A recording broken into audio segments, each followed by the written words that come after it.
stop my video at this point, or are we doing that later? I'm never sure. We can do that later, I think. Okay, because I don't see you anymore. Oh, you don't? No. Oh, well, no, I'm sorry. I see your browser. I mean your desktop or whatever with the PowerPoint thing. So that's you, right? Yes. Okay, yeah. I just wasn't thinking.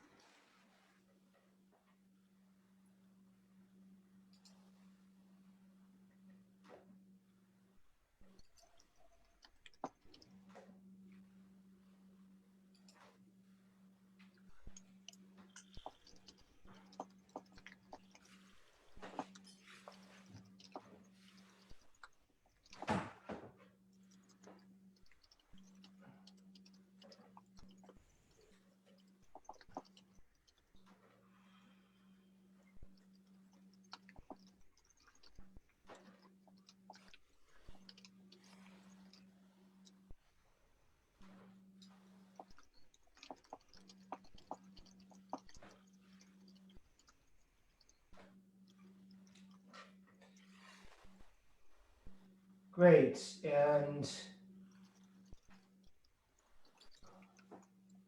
good. So I see that. Thank you if you're tuning into us.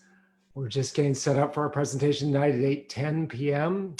of How I Murdered My Best Friend. This is just a setup technical rehearsal. Okay, great. So I think we're all set. Um, good. And then Christine, you see us on yours. Thank you for tuning into us.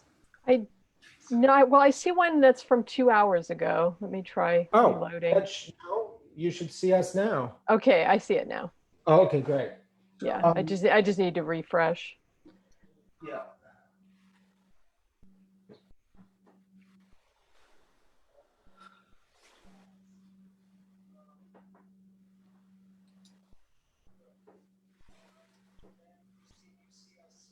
Okay, great. All right, good. So I think we're all set. Okay. Anything Okay. else? We all need to go mute, and you also need to go off video, and that's it. Okay, great. And I'll see you guys at 7:10. Thank you. Wait, so Joe, do you want me to leave this running or sign out and come back in at 7:10? You can leave it running, and unless you needed your computer for something else. Well, it can just run in the background. Yeah, yeah, I would leave it Just running. have to remember that it's on. So I'll mute it. So it's so weird. Yeah, I always worry that it like leaves open some weird channel. Someone's gonna break in or something, but I guess not. I think we're safe. Okay. All right, see you later. All See ya. right, thanks, guys. we're all going off mute, excuse me, mic and video. Correct. Thank you. Bye.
Hey guys.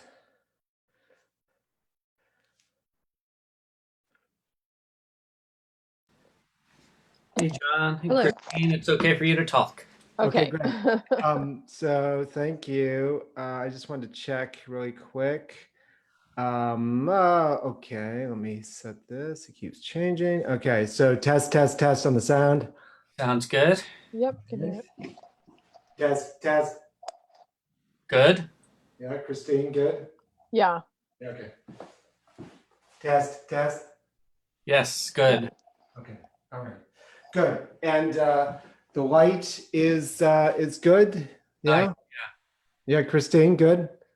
I mean, it's okay. It's okay.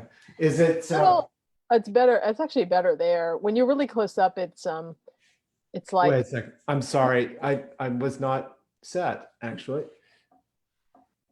I'm just adjusting. This thing drifted. Okay, better. I think that's better because yeah, it was that's Okay. kind better. of really harsh on your forehead before. Yeah. It was not in the right spot. Okay, good. And okay up here. Yeah. I Yeah. mean, it's a little dim, but I can It's see. not going to be brilliant in these corners, but yeah. Yeah, I can see Okay. you. Good. And then so we'll start recording. Sure. Thank you.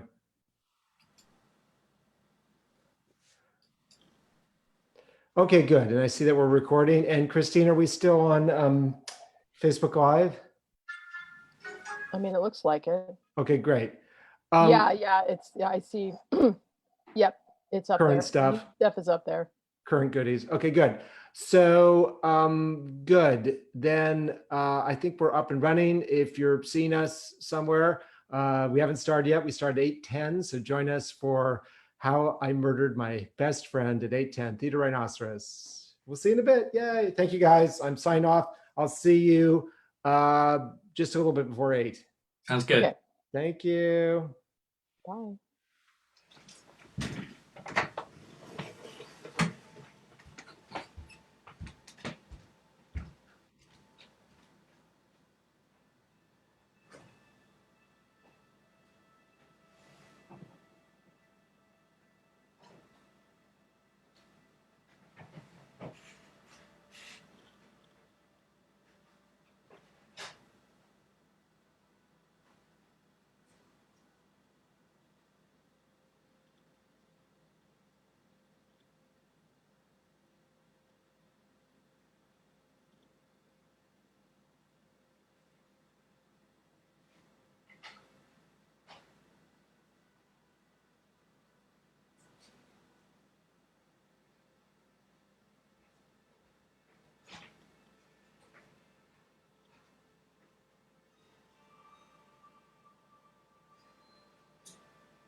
Hey, Joe. Hey there. Hey, just checking in one last time on the sound. Let's do Okay. that first. Test, test, test. Sounds good. Good, great. And up here, test, test. I hear you. Great. And test, test. I hear you. Okay, great. Thank you. And thank you, everybody, for joining me this evening. And you're here for How I Murdered My Best Friend. And we will begin shortly. Thank you so much for joining us. Yay!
Hello, my name is John Fisher, and this is How I Murdered My Best Friend. This is a story of Jeremy, but it's also a story of me. When I'd finished graduate school, I'd been at the university for a decade, for 10 years, and it was glorious. I'd done more than I ever imagined I wanted to achieve. It was incredible. I'd found myself as an intellectual, as an artist, as a writer, as a thinker. It was wonderful, but more than anything, I discovered that I could write and direct plays. It was a wonderful stretch. It was unbelievable. And it was shocking to leave, completely shocking to me, because I've been surrounded by academics, bright, intelligent, ambitious, articulate, educated people. It was so inspiring, 24 hours a day. I mean, I'd seen a lot of nastiness and a lot of insidious behavior at the university. I mean, a lot. I have to admit it. Yes, it was sometimes overwhelming. I mean, the underhanded behavior, and academics would lie to your face. I mean, lie to your face. And then when you confront them later, they would lie again, and convincingly, persuasively. When I started doing theater, professional theater outside the university, everybody back at the university said, you are going to get screwed. You're going to get ripped off. They're going to walk over you. They're going to make fun of you. It's going to be awful. And my response to them always was, I never saw anything in the theater that I hadn't seen first at the university.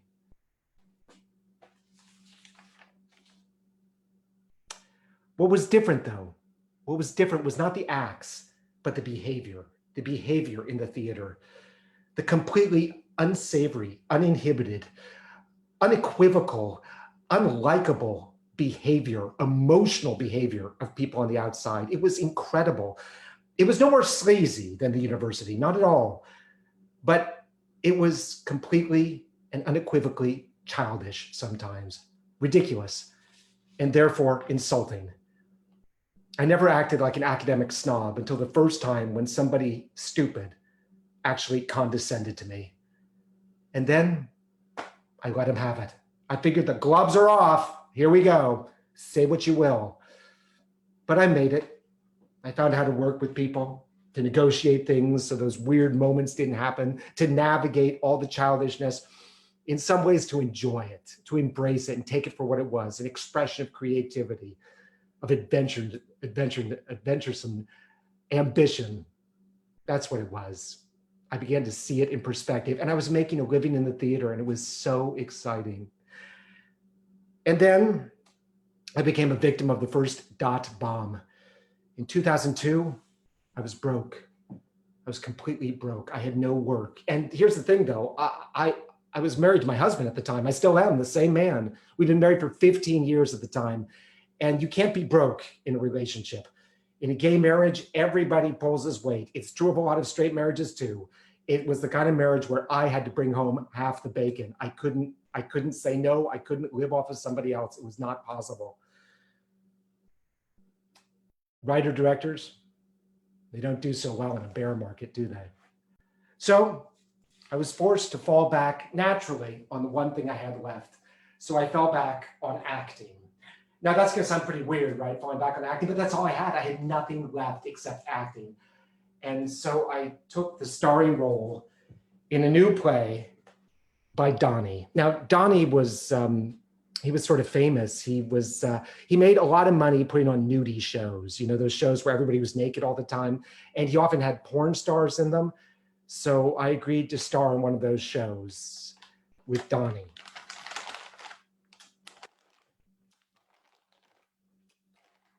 So did you read the script? Yeah, I did. I liked it. I liked it a lot. What'd you like about it?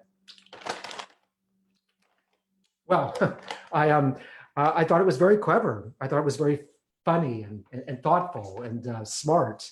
You know, I feel like you have a real affection for these guys and their fetishes, these guys that you interviewed for the play. I was really impressed. I enjoyed the script a lot, Donnie. I once wanted an interview with you. I read it, yeah, in Bay Area Reporter, I think. You said that my plays were cheap, porno plays, that I put porn stars on stage to titillate the audience, to excite them. You said they were totally unbelievable. And you said, what'd you say? You said that they were just, they were for scaredy cats who couldn't bring themselves to go see real porn or go to a real sex club or a back room. So they came to my plays. They're just for scaredy cat gay guys. Wow, you have a good memory. I think I was getting at, what I was getting at in that interview was I felt like you didn't really care about the believability of situations in your play, that you kind of threw it out the window whenever you wanted to, do something silly, excite the audience. I just seen before that interview, I saw a play that you did about prison, about gay guys in jail. It was called Hard Time. Yeah. It starred that porn star, Biggie Big. Yeah, he was in that. Yeah. And near the end of the play, there was like a prison break and everybody decided to break out of the jail. And for some reason, they decided to break out of the jail in the middle of shower time. So they were all naked and they were all greased up. And Biggie Big, the porn star, he jumped off the stage. That's how he broke out of prison. And he ran up to me and he was completely engorged. I mean, he had this like enormous erection. He ran right up to me and he went like this in my face. And I kind of thought, that was kind of breaking the mood. It was breaking the situation when he, in my face. That's what I thought. So did you touch it? Biggie Big, did you touch him? No, actually I didn't. I think I was more terrified than I was aroused. But you see, I felt like the whole dramatic situation had been thrown out the window so that people could jump off the stage and run around the audience naked with boners. And I thought that you were like breaking the fourth wall. I, in fact, thought that you were like molesting the fourth wall, destroying, like it was like ugly what you did to the fourth wall in that one. But this one, I like it so much. I mean, there's no nudity. Nobody gets naked. There are no porn stars. And you seem to be aiming for something higher in this one because you seem to have this real affection, this real interest in these guys and their fetishes. How they like to like pee on each other and rub poo all over each other and, get tied up. I thought there was a real sincere empathy on your part with these people. Okay. So you'll play the guy who drinks pee. I'm joking. You'll play the interviewer. You'll play me. That's the autobiographical part. You'll be me, except skinnier. So that's what I did. That's what I did. I sat in a chair and I interviewed these guys about their fetishes every night, about their fetishes with pee and poo-poo and getting tied up. And it was fascinating. I'd sit there and I'd say, so you're really into piss, huh? I mean, what do you like to do with it? Oh, you like to drink it. Oh, that's interesting. You like to drink it. So how do you like it? Do you like it really cold or ice cold or room temperature? Oh, body temperature.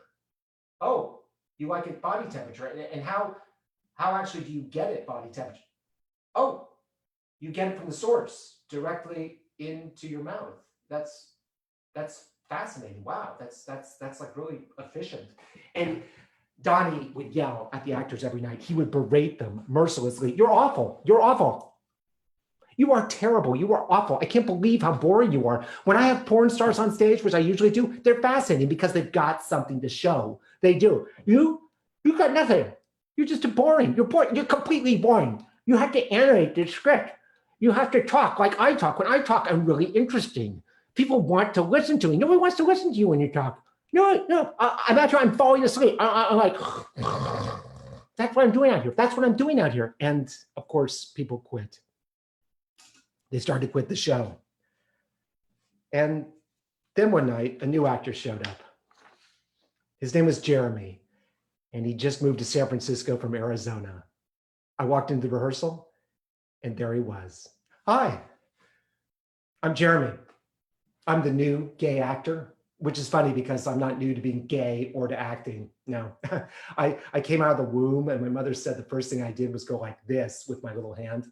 And then I did a set. I did a whole set, a comic set. I talked about how great it was to be out of the womb. It was all dry. I'd been wet in there and all cramped up. Now I could stretch out. And the audience was great. I warmed everybody up for the placenta. That was the main act that night. That was the top bill. And when the placenta came out, they just forgot about me. They all loved the placenta. The placenta was the big hit of the evening. And afterwards, the placenta and I were hanging out in the green room. And then we were topped by the third item on the bill, which was all that poo. Nobody told me that women pooped after the placenta. All this came out, and the poo was hot. It was so hot. The audience ate it up. They loved it. They loved it. They loved it. Wow. You're a sprightly one. Yeah, I've been called that. I've been called a gnome, a hobbit, a munchkin, and a sprite. I've never, thank God, been called a troll. Although somebody might have called me a troll when I was drunk in a bar and I just didn't hear them or understand them. Also, I'm very short, so they might have said it kind of over my head. So I thought it was said to something behind me. And, it can be very confusing being a troll. So you're taking over for the guy who drinks piss, right? Yeah, so how are you going to do that? I mean, have you thought about that? Are you going to chug it or sip it through a straw? No, I want to be very refined about it, I think.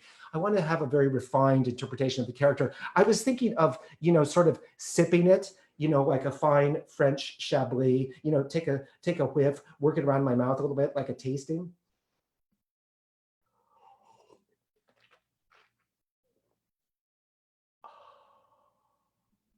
I want to be very delicate about it, I want to have fun with it. I want to make it look like a real connoisseur's position, sipping champagne, but I'm actually sipping piss, but I want to make it feel like champagne. You're funny. You're very funny. Thanks.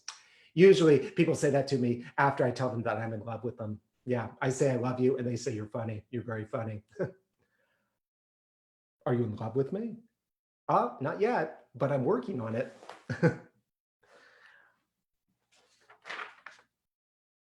So, Donnie, you want me to read this? Okay, I'll read this. This passage. Okay, yes. Oh, okay, yeah, no, I understand. Okay, here I go. Yes, I drink piss. I do. So what?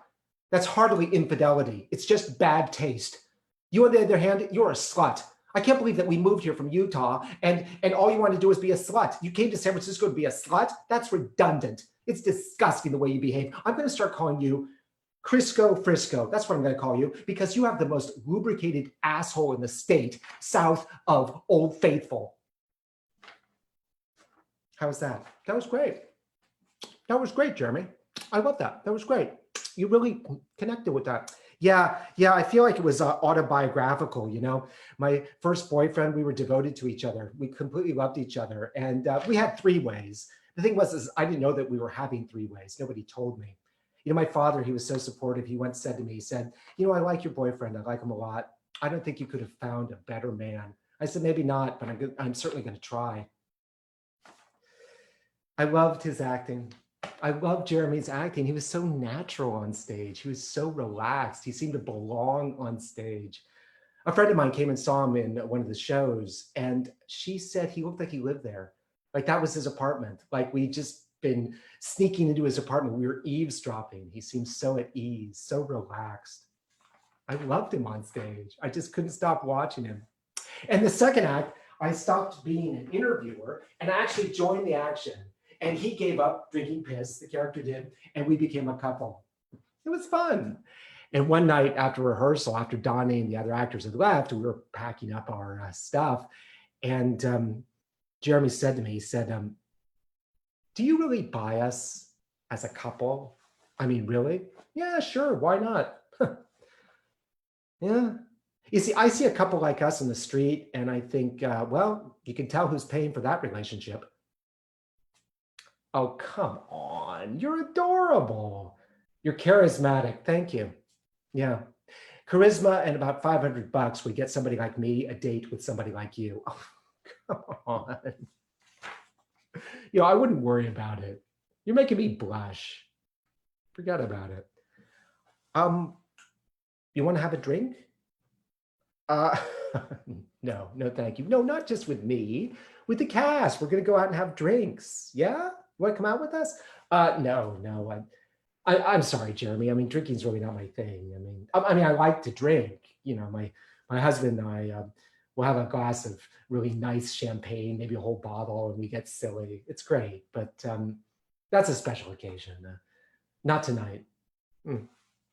My husband and I used to drink. We still live together, but we don't drink anymore. It just wasn't fun anymore. A lot of stuff isn't fun around my house anymore. I love this cast. I love them. Being in this show, it's been like a lifesaver. Your life needs saving, Jeremy? I'm beginning to think so. And that's when I realized that there was a sadness about Jeremy.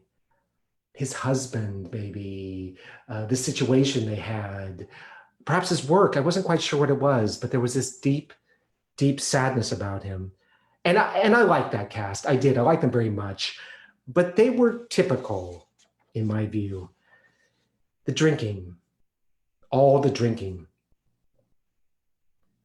You see, I got this job teaching at this very fancy graduate school in the MFA program back east. It was like wonderful, this program. And it was amazing because the actors were so talented at this school and they worked so hard. I couldn't figure out why they even had to go to graduate school, but they did. And they studied in the mornings, they went to acting classes. In the afternoons, they did student productions. And at night, they did professional productions. And even at midnight, they did cabaret productions in this underground theater. So they were moving from classes to the student productions, to the professional productions, to the cabaret underground productions. All day long, they were moving around. It was amazing. And they were so talented. They were so prepared. They were so ready.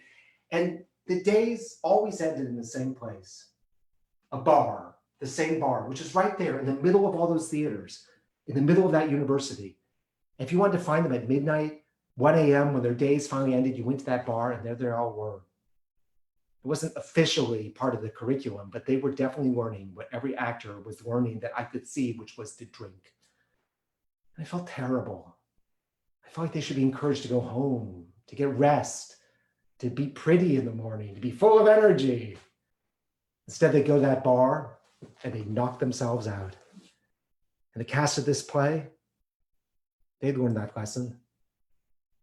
They'd learned it without even going to graduate school. I like Jeremy. I liked him so much as a friend that I didn't ever want to see him drunk. Well, we finished the play and it was a success. It did really well, but Donnie wasn't satisfied. He was used to big numbers, right? So he never did another play like that. He never did a legitimate play, with no nudity, no porn stars again. He just went back to he had this whole series of plays he did after that. They're amazing. The titles were great. One of them was called My Boyfriend, the Sex Addict. Yeah. Oh, My Gay Boyfriend, the Sex Addict. Yeah. Oh, and he had this whole series of plays that had porn in the title. Stealing porn and taking porn and licking porn and sniffing porn. Oh, and then he had this series of plays. They're about a gay party where these guys were always taking their clothes off. It was like they were playing a strip poker or something, and they all ended up naked by the end. It was called a Porno Party, right?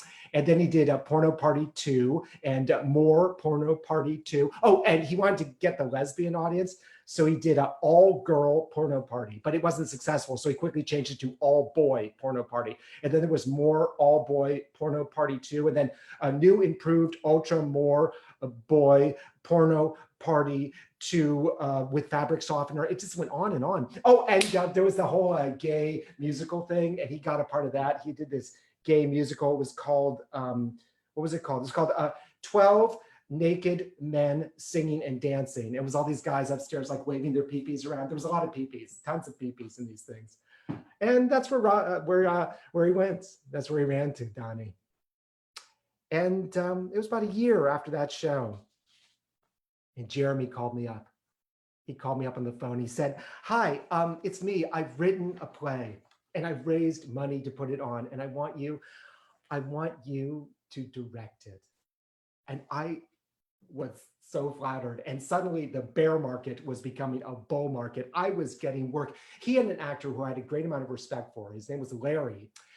He was great. They had raised money, a lot of money. And the whole project was kept on track. And I realized years later that Larry moved to Los Angeles shortly after that. And he was very good at focusing Jeremy. But anyway, we were doing this play and it was beautifully produced. It had this really great marketing campaign, beautiful set, beautifully cast. It was a great, great play, very moving, very intellectual, very smart. And it was a wonderful experience working on that show. And when it was over, I said to Jeremy, thank you. That was great. That was completely great. A great experience. Hey, would you like to have a drink? No. Hey, how about this?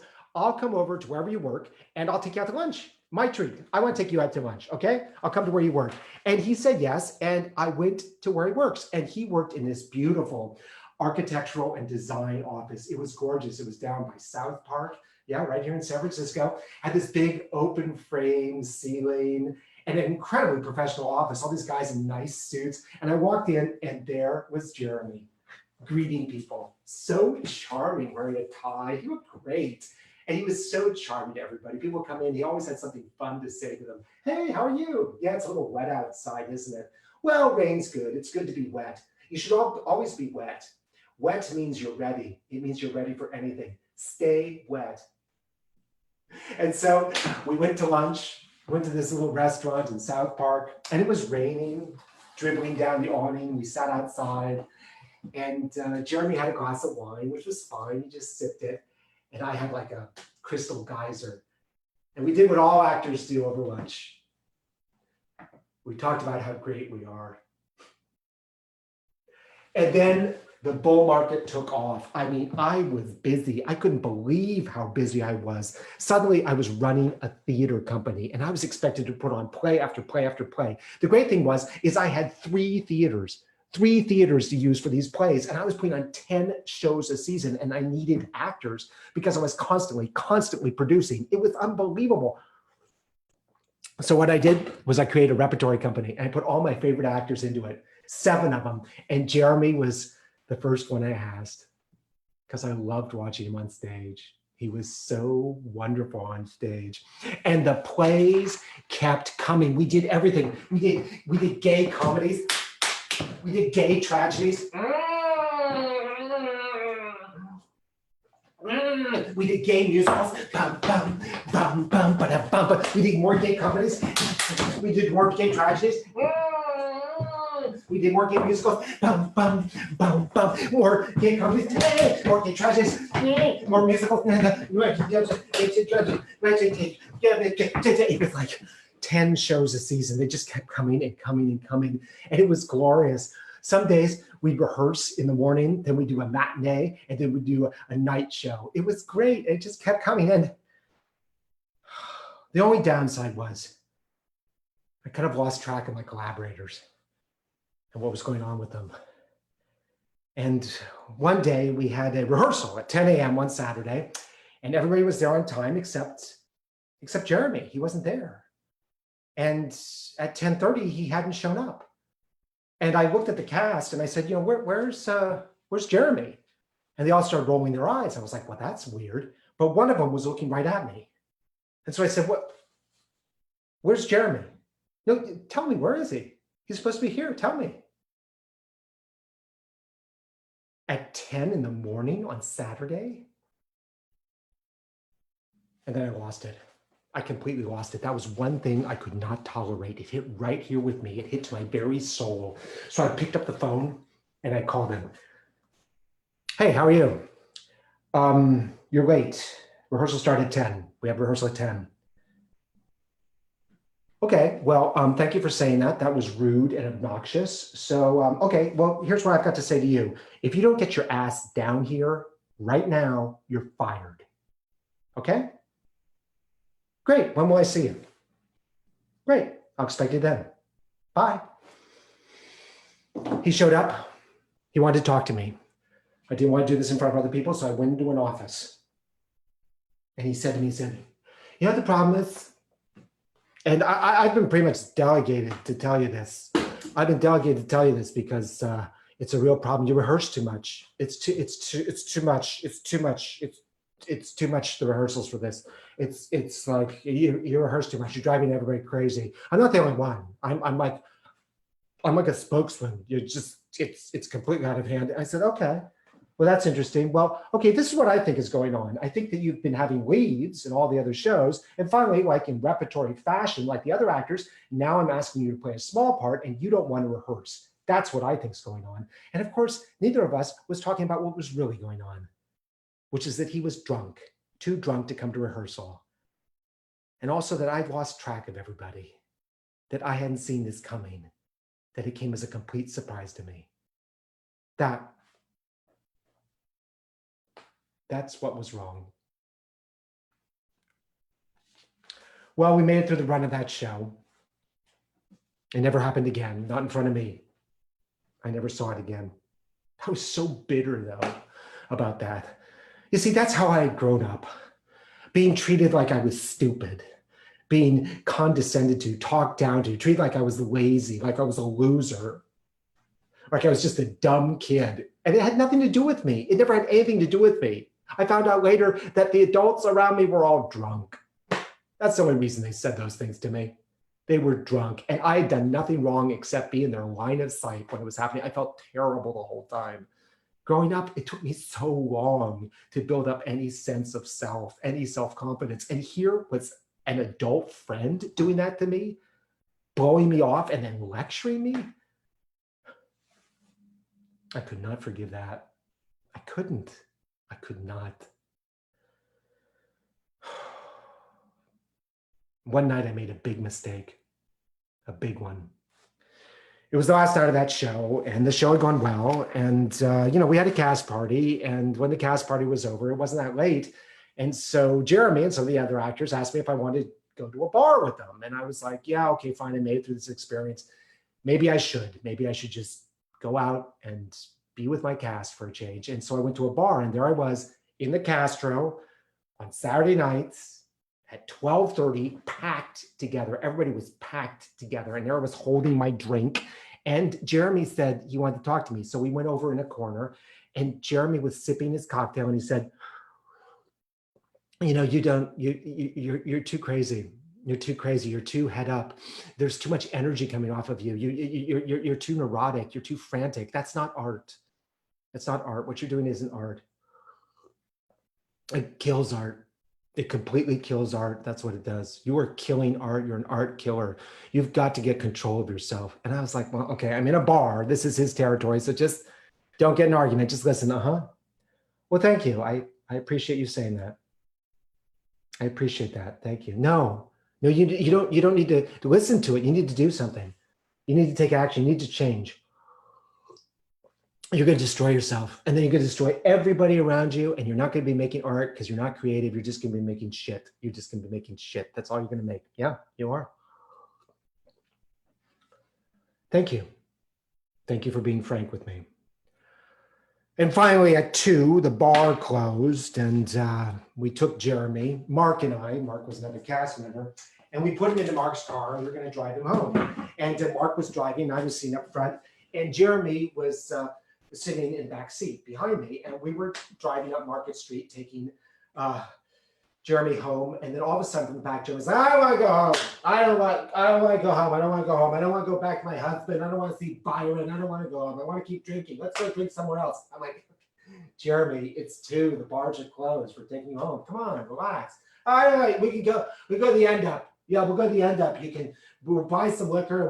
We'll drink out back in the patio at the end up. Jeremy, we're not going to the end up. Okay, it's the end of the evening. If you want to get up in the morning, you don't have anything to do tomorrow, you can get drunk all day on Sunday. Come on, I don't want to do it. I don't want to go home. I hate going home. I hate it. Jeremy, calm down. It's not, Jesus Christ. Stop. Oh my God. Did you see that? Did you see that? Jeremy had thrown open his door of the car and jumped out of the moving car. We looked back. He rolled down the middle of Market Street. Then he stood up. And he brushed himself off, and then he looked at us and he started running away from us. Laughing. I was like, oh my God. He's like a child, like he got away with something. And I said to Mark, listen, go turn around, go get him. He might be hurt. We should help him. And Mark said, oh, I'm sick of this. I am so sick of this. This has happened before. It's not the first time. Come on, I'm going to take you home. Yeah, it's fine. It's fine. Don't worry about it. What? This has happened before. Yes, he does this shit all the time. I'm so tired of it. He's fine. He's fine. If he's not, he'll figure it out. He just wants to go someplace and drink somewhere. He doesn't want to go home. It's ridiculous. You're kidding. You don't think we should know? No, it's not necessary. There's no stopping him when he's like this.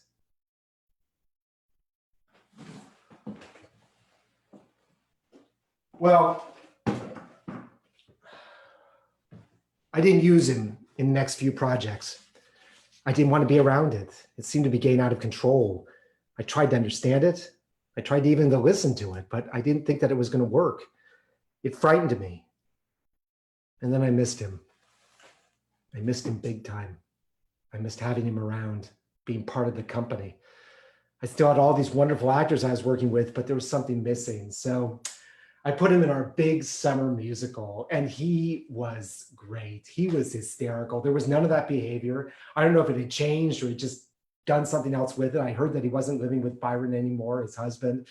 And so I thought, okay, well, maybe things are better. And they seemed to be better because he was so funny in this role. He played this gay set designer, and the real costume designer got him this great costume. She put him in this blue denim overalls, you know, like a farmer wears, except they were these bright, shiny denim blue, and it said baby fat on it. That was like a company, baby fat. And he looked adorable in this thing. He was the big queen set designer, right? And it was hysterical. He like walked away with the show. Every time he was on stage, boom, boom, boom. It was like his stand-up. He just nailed it. And we were about halfway through the run. It was going incredibly well. And it was Monday, and we had a show on Wednesday, and I got a call from him. And I answered it. I said, "Hey, Jeremy, how's it going? Listen, I just got out of the hospital. I've been diagnosed with bone marrow cancer. Yeah, I've had this horrible pain in my back for months, and it was weird because the only time that I was happy was when I was in that baby fat overalls, and they were so tight. They were kind of holding me together. It was like weird. That was the only time I felt comfortable. But on Sunday after the show, I went to the emergency room, and they've diagnosed me with bone marrow cancer, and I'm going to have treatment and surgery. And I'm so sorry. I'm going to have to drop out of the show. And I said, "Oh my God, Jeremy, that's terrible. I mean, take care of yourself." And I asked him where he was now. He said, I'm back in my apartment." Back in his apartment? Why was he back in his apartment? So I got on my bike and I bought some flowers, and I rode up to his new apartment. He was living with a new roommate, and I dropped off flowers for him and a nice card. And then I found another actor to go in, and the other actor got ready. He was ready to go on stage on Wednesday night. He was great. So it was all solved. But I was like, why was he in his apartment? And then I heard that he didn't have insurance. Jeremy had no insurance. He'd gone to the San Francisco General Emergency Room, and now he was facing chemotherapy, surgery, cancer, major cancer treatment without insurance. And he was terrified that he'd have to go through all this at San Francisco General without any money. And it was so weird because this kind of miracle happened. His roommate, the guy he lived with, actually said to him, "Now look, I'm going to get you a job. I'm going to get you a job. And then I'm going to get you insurance. So listen, you're going to come to my company tomorrow, and we're going to put you in a suit and tie. You're going to come in, we're going to interview you, and then we're going to hire you. And then you're going to come in on Monday morning and work the full day. You just have to work a full day, and we'll sign you up for insurance on the company. And then on Tuesday, we will take you to the emergency room and check you in, and you will be in the hospital with full insurance. We'll get you into the best hospital in the city, okay?" I couldn't even believe it. They pulled this off. He went in for an interview. I don't know how he made it through it. And then they put him into a suit, and somehow he made it a full day of work at this company, sitting behind a desk, learning how to be a clerk in this company. A job he would never do except for this one day, but he acted the whole day, and they got him signed up for insurance. And on Tuesday morning, they took him to the emergency room, and he was checked in to California Pacific Medical Center, which was the best place for cancer treatment. I knew it because my husband, my loving husband, had been through cancer himself, and they'd fixed him up in the same hospital. It was amazing. Suddenly he was getting the best cancer treatment in the city. That summer, my father died. It was sudden. I had no idea. I never saw this coming. And I was headed over to Marin for a memorial service, and I stopped at the hospital to see Jeremy. I went up to the floor. It was the same floor my husband had been on. I think it was the same room. And I walked in, and there was Jeremy, still charismatic as ever, laying in bed, hooked up to a lot of tubes. I walked up to him, and I took his hand, and we held on tight. We just cried. There was nothing else to do but cry and to be with each other.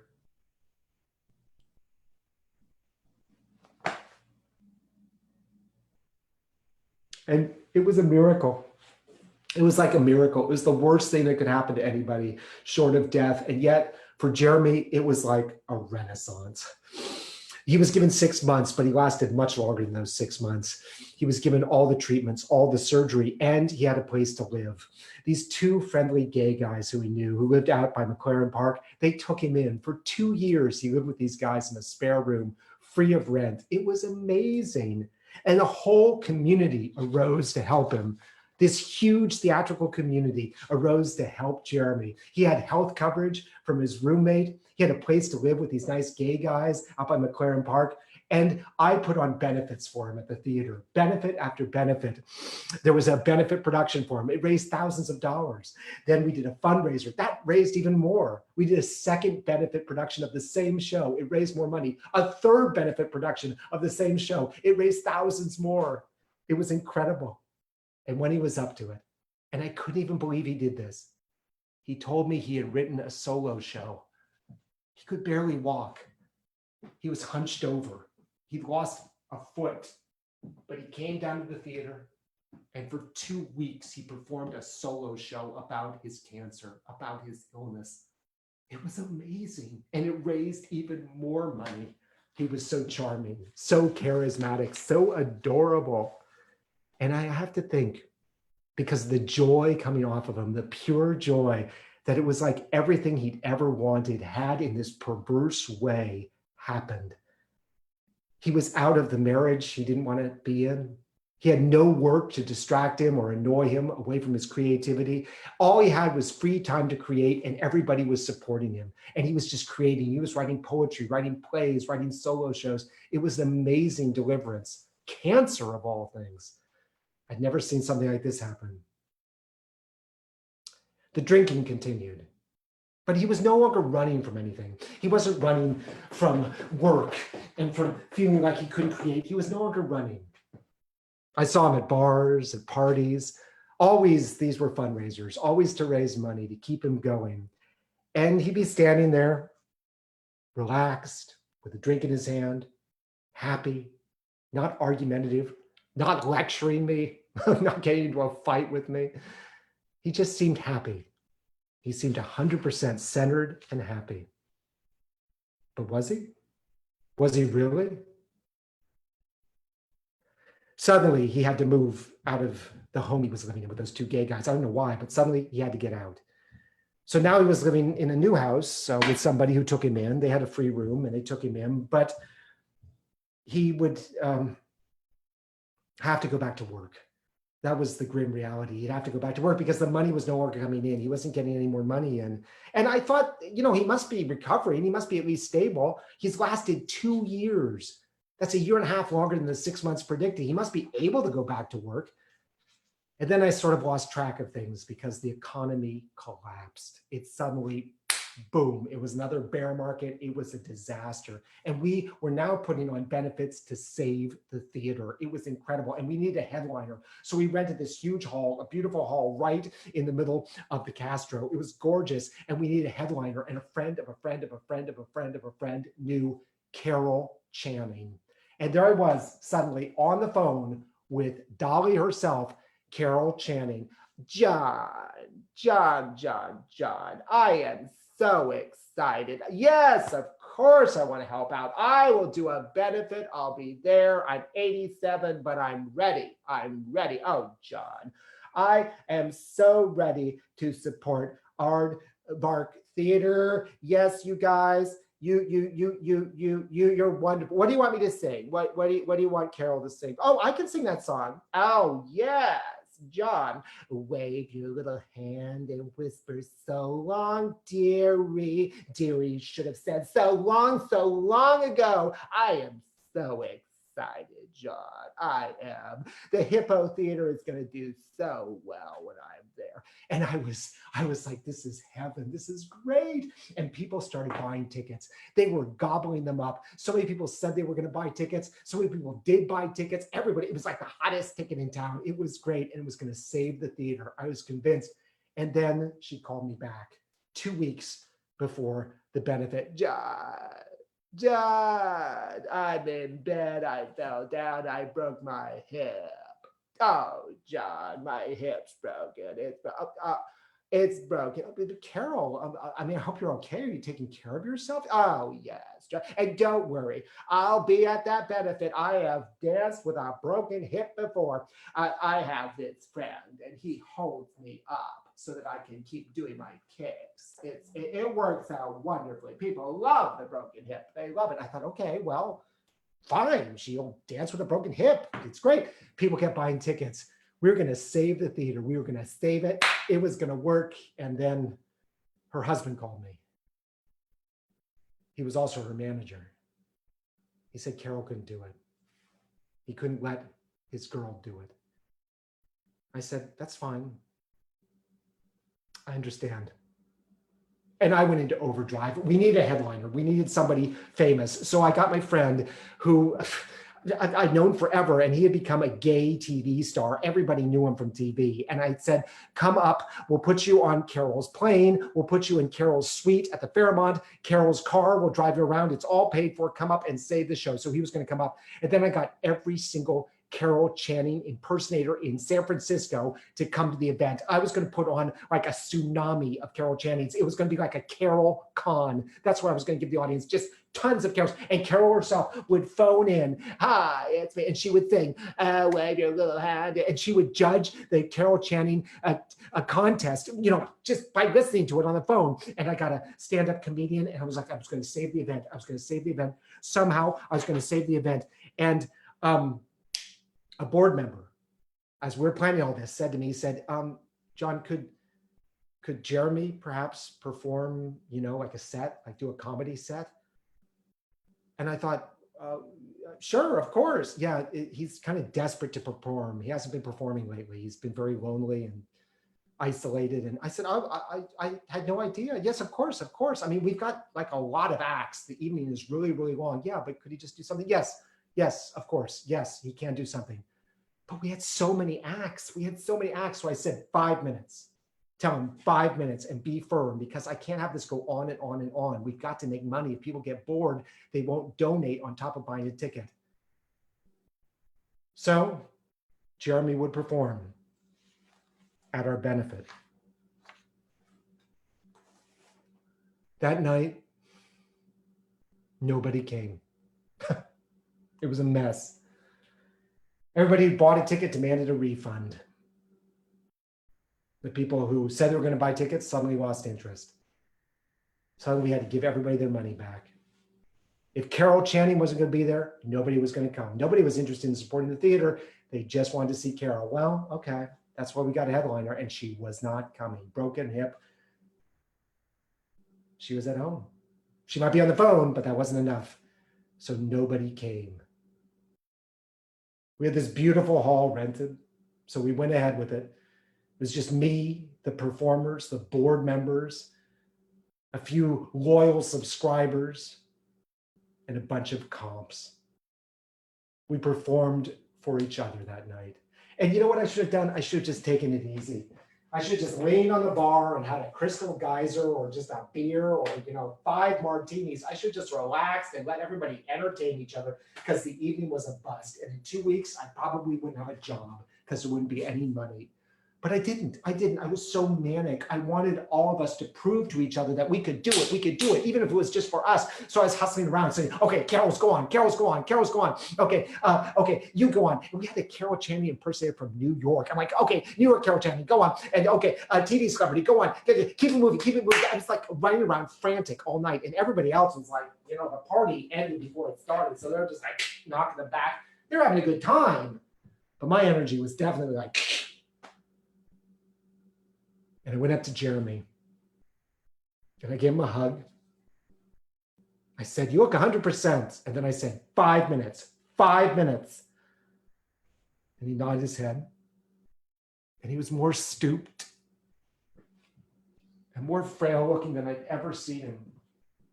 And he walked up on the stage. He held his cane in 2 hands. And he started his set. And it was so charming.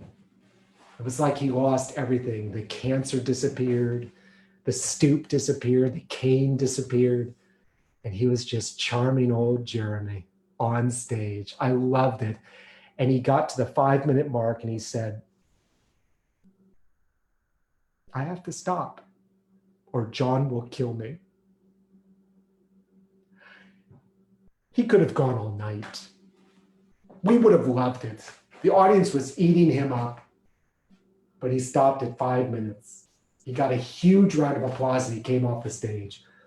And afterwards, I decided I should spend some time with my people. So we all went to a bar, Jeremy and the board and a bunch of the supporters, a bunch of the performers, the Carol from New York. We went to a bar in the Castro. There I was again. This one was totally different though. It was weird. This was the weirdest bar. They'd been doing something there before we got there. So they pushed all of the chairs and tables up against the walls. And there were gay men like leaning against the wall, smoking inside the bar and drinking drinks. It was just strange. And the whole center of the bar was open, this big wood floor, and it was filthy. And the place stank of stale beer. It was disgusting. There was one bartender behind this massive bar in a filthy tank top, mixing drinks. I thought, oh, what the hell?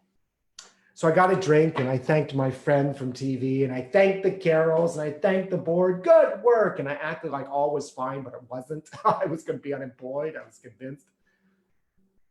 And then I went over and I talked to Jeremy. How you doing? How's it going?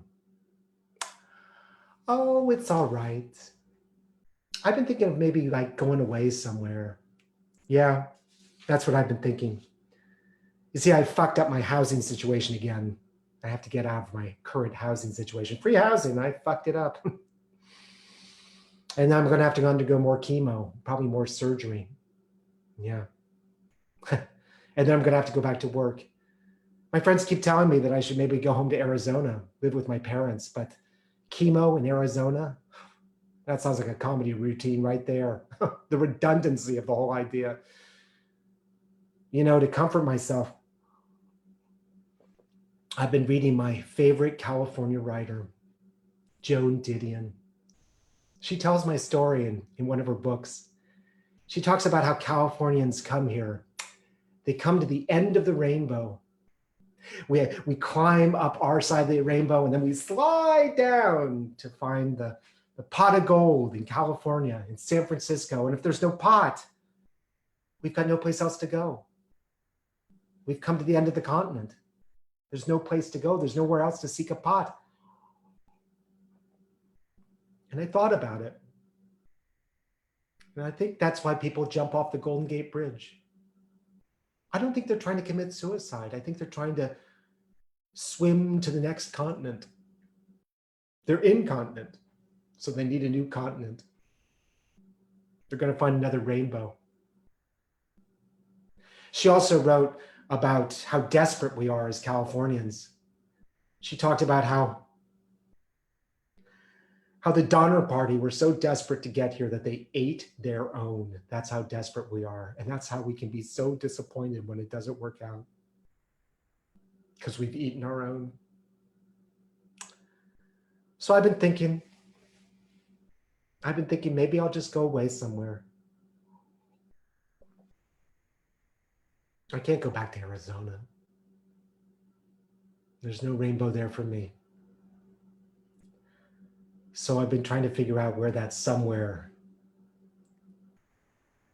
I've been thinking about. I've been trying to figure out where it is.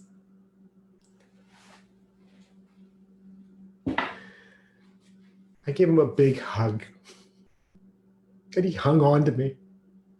I remember he was still holding his cane. I remember it pushing into my back. That feeling of the last hug of Jeremy. And I decided whatever was going to happen with the theater, I was lucky. I went home healthy to my wonderful husband. I climbed into bed and I tried not to think about tomorrow. And at 8 a.m., Larry, that great actor who had produced the play with Jeremy years ago, who always kept him on track, who had moved to LA, he called me at 8 a.m. I picked up the phone. Hi.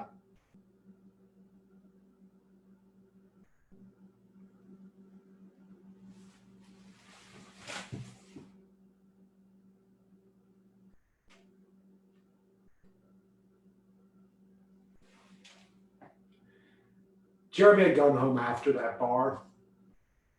Right after I left him. He'd had a lot more to drink. And then he swallowed a handful of pills. He killed himself. He was dead. And I had never, that was the only time in my life I ever just like collapsed into a chair. I thought that was such a cliche, like something that happened on stage, so theatrical. But at some point you just can't stand anymore. I was overwhelmed. We all were. But a weird thing happens when somebody dies, because after the initial shock, everybody goes into overdrive, right? All the planning, all the things that go into giving fair tribute to people.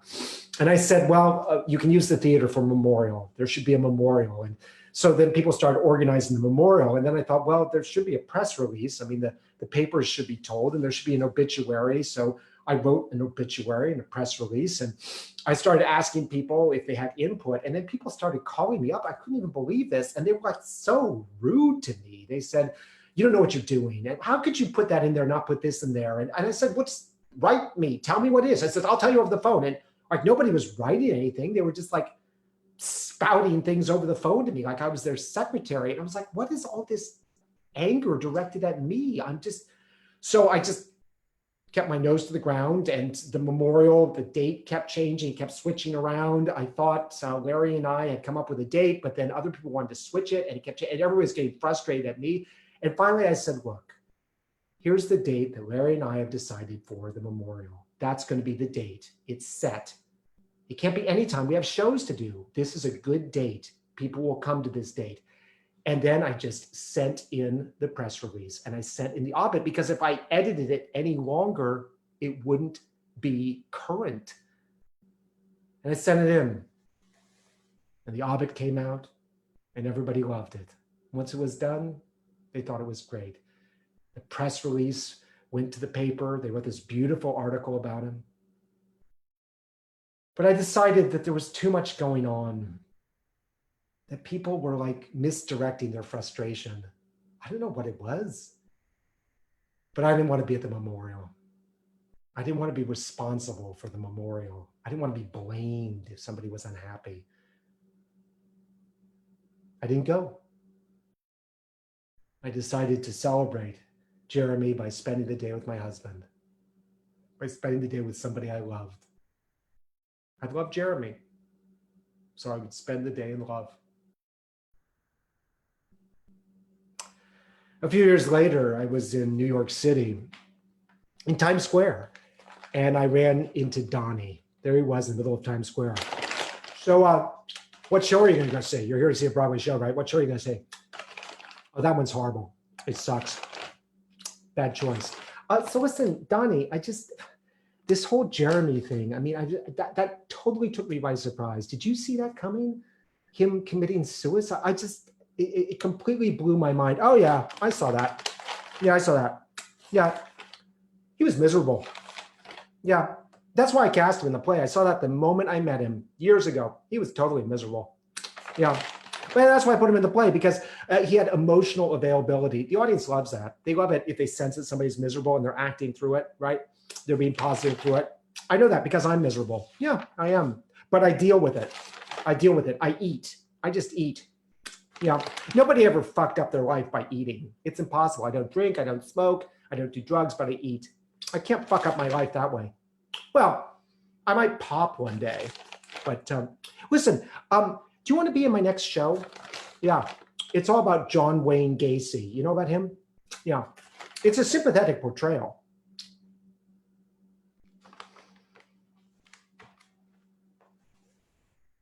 Jeremy was my friend.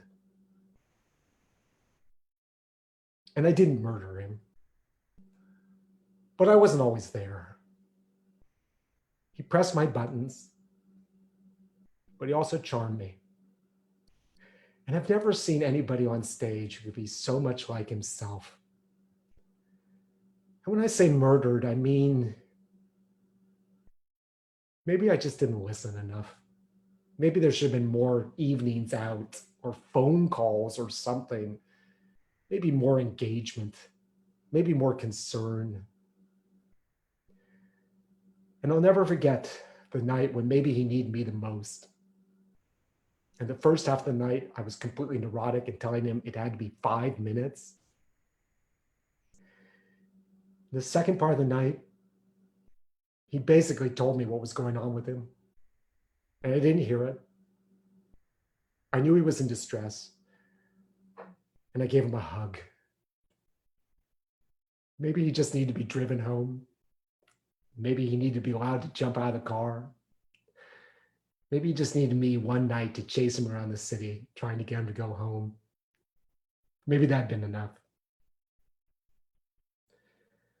But I did feel that morning when I got the phone call that in some little way, I was responsible.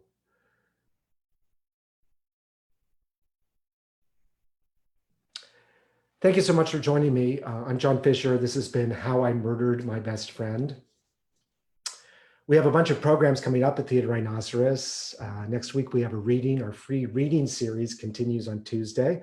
I hope you can join us for that. It's a very exciting play about the LBJ administration.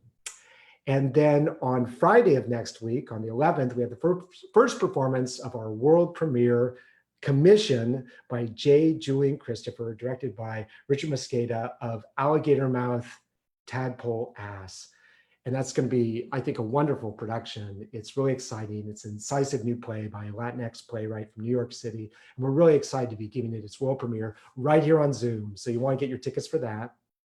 And then I'll be back next Thursday with a play called Cologne, or Kühn, if you're German, about what it was like for a young gay man who was also Jewish to be in Cologne during World War II, during the Holocaust.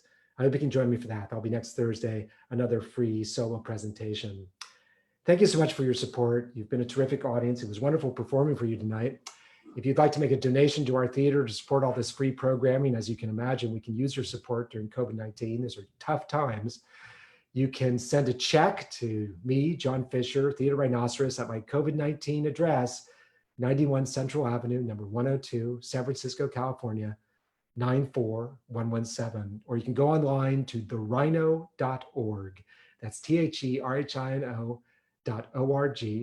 And you can make a donation there.